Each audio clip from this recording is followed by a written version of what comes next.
Vamos a presentar al doctor Moisés Emilio Santos González, quien es cardiólogo intervencionista, egresado del Centro Médico Nacional Siglo XXI, ¿sí? Y que va a hablar de lo que es el síndrome metabólico y la aterosclerosis acelerada. Le damos la bienvenida.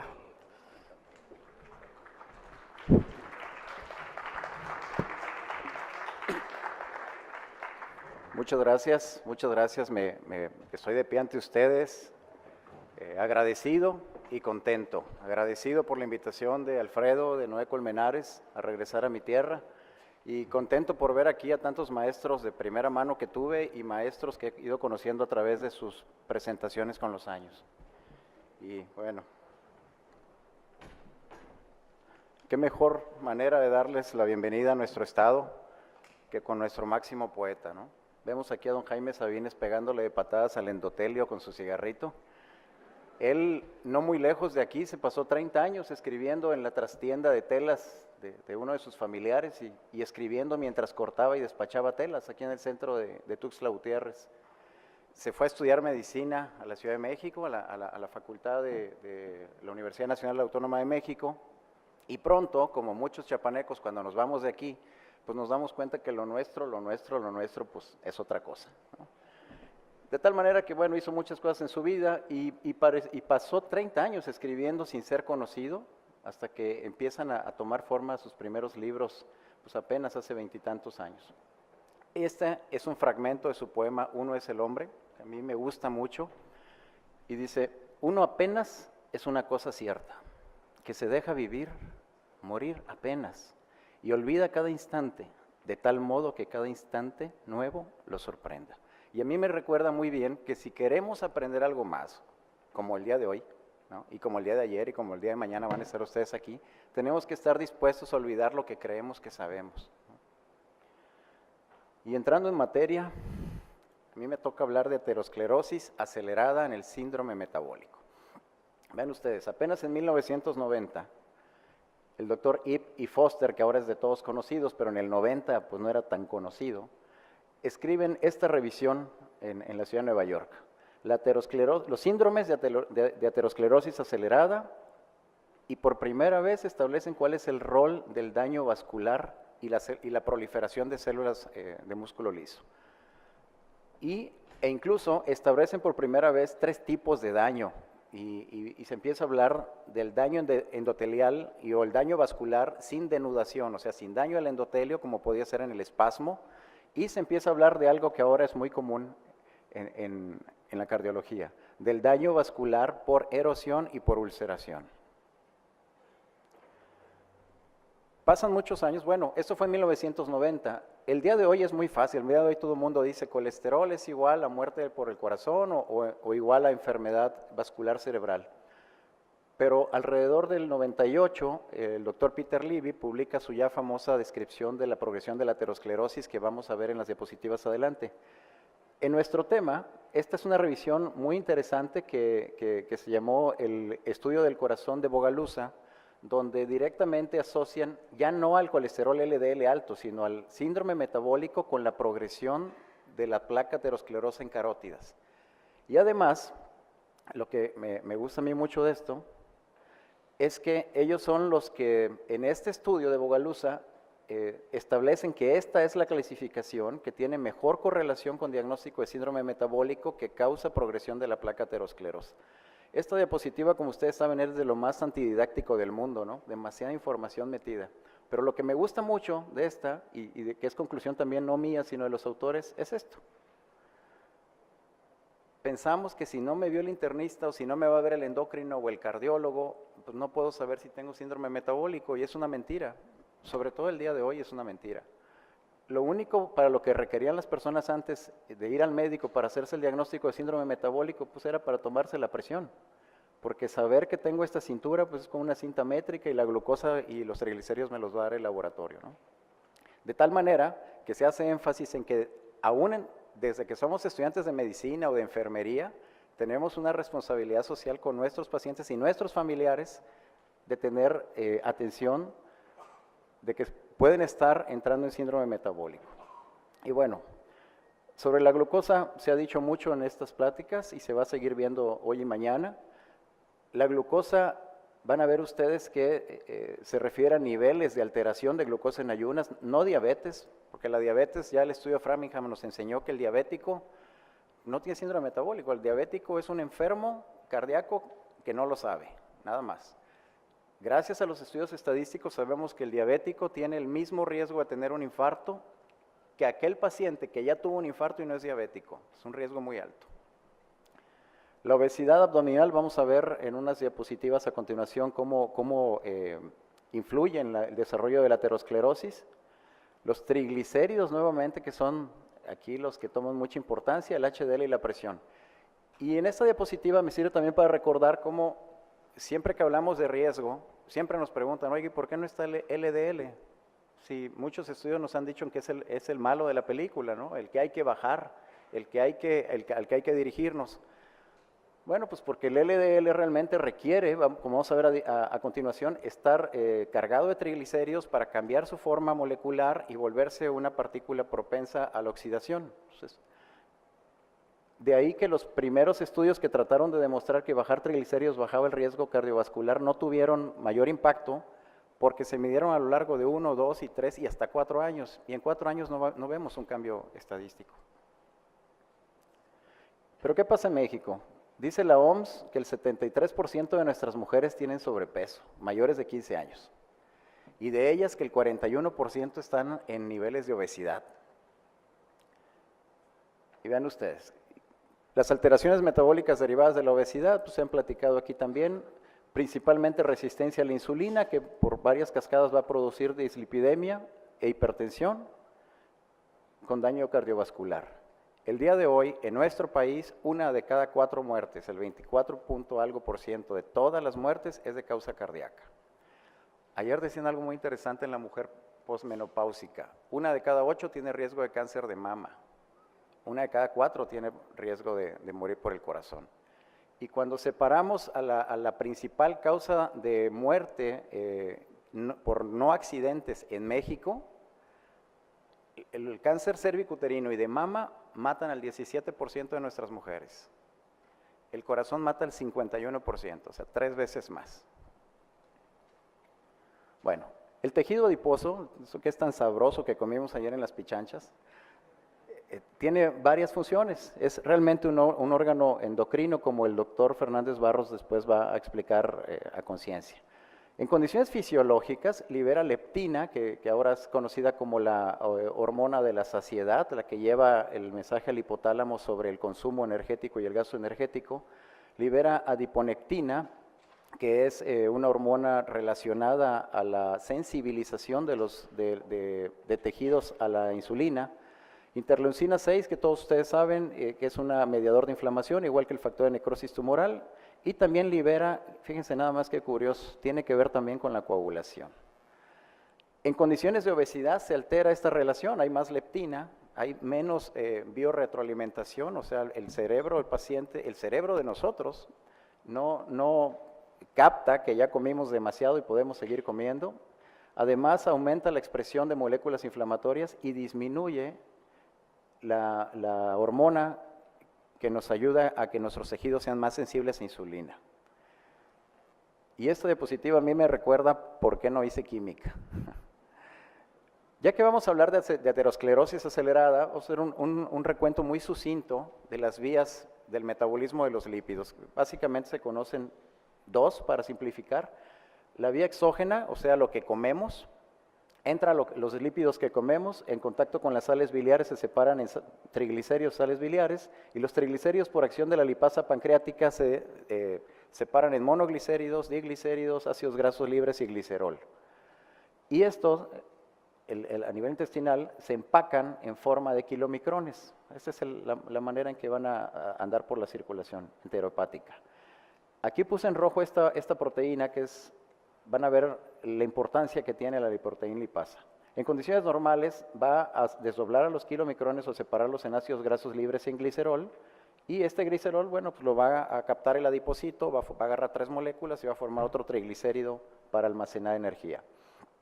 Y la vía endógena, que es la que siempre nos conflictúa con nuestros pacientes vegetarianos, que nos dicen, pero ¿por qué fregado tengo el colesterol alto si casi no como carne, no? Bueno. Esta vía endógena, hay estudios que refieren que hasta el 70% de colesterol LDL que tenemos circulando, pues viene de aquí, ni siquiera viene de lo que comemos. Entonces, aquí para simplificar, el hígado toma remanentes de kilomicrones, ésteres de colesterol y otros lípidos para formar las VLDL, que no les damos mucha importancia cuando las vemos en el examen de laboratorio, hasta que entendemos que otra vez, por acción de la lipoproteína lipasa, se forma el LDL, que su principal función es llevarse de fuera del hígado el colesterol hacia los tejidos. Y bueno, aquí quise también hacer un recordatorio que la función del LDL es regresar el colesterol de los tejidos hacia el hígado. O sea, uno saca del hígado y otro trae al hígado de regreso. En la obesidad, esta lipasa tan importante disminuye sus concentraciones y por consecuente la eliminación del VLL disminuye. También trae como consecuencia, suben los triglicéridos y aumenta esta proteína que se va a poner o ya está poniendo de moda por los nuevos fármacos para control del colesterol. La proteína transportadora de ésteres de colesterol, que tiene varias funciones, pero a lo que nos atañe el día de hoy, esta es la que a mí me parece más importante. Sobre el VLDL, separa triglicéridos y enriquece las moléculas de HDL o LDL de triglicéridos. Enriquece tal vez está mal dicho porque no les aporta ningún beneficio a estas moléculas, como vamos a ver. Entonces, los triglicéridos tienen un papel fundamental en el origen de la aterosclerosis. El LDL, que está rico en triglicéridos, es pequeñito, denso, puede pasar a través del endotelio.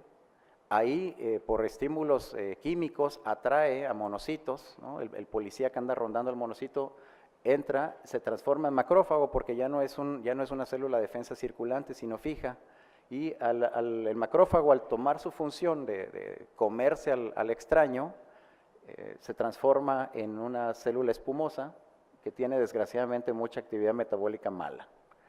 Bueno, este es el inicio de la aterosclerosis. Luego entonces requerimos triglicéridos para que ocurra. Esta es, a mi punto de vista, la explicación por la cual los triglicéridos aparecen como factor de riesgo en las guías de Framingham y en las del diagnóstico de síndrome metabólico. Naturalmente esto aumenta el riesgo de aterosclerosis. Por otro lado, el HDL rico en triglicéridos altera algunos receptores de superficie y el hígado entonces lo elimina. Entonces, estoy aumentando el riesgo de producir una placa de grasa dentro de mi circulación y por otro lado estoy disminuyendo la protección que los HDL me daban. Esta es una foto magnífica y maravillosa. Es un monocito en el momento de meterse el endotelio. Ven ustedes, lo agarraron infraganti. ¿Por qué hablamos de aterosclerosis acelerada?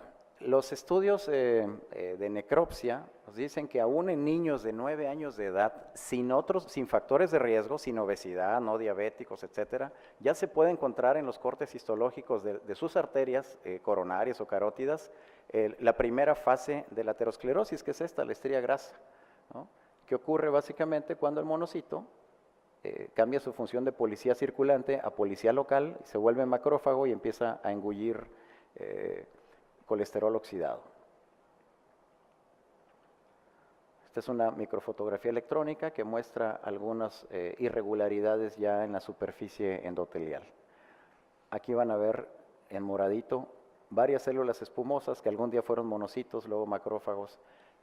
En este punto es fascinante saber que el estímulo más importante para que la placa de aterosclerosis crezca es que se rompa y se repare. De tal manera que en una persona que tiene un infarto, esa placa se rompió y se reparó quién sabe cuántas veces antes, pero no le había dado un infarto. Y eso es lo que es fascinante, saber en qué momento se pierde esa protección y esa ruptura conduce al infarto. Y bueno, ya en la fase 3 de la aterosclerosis en este esquema está organizado el ateroma, la formación de células espumosas. Aquí se echaron a andar naturalmente ya mecanismos quimiotácticos, se atrajeron células de músculo liso, calcio, fibroblastos, ¿no? Siempre nos preguntan los pacientes si no hay medicamentos para limpiar las arterias, ¿no? Tomados.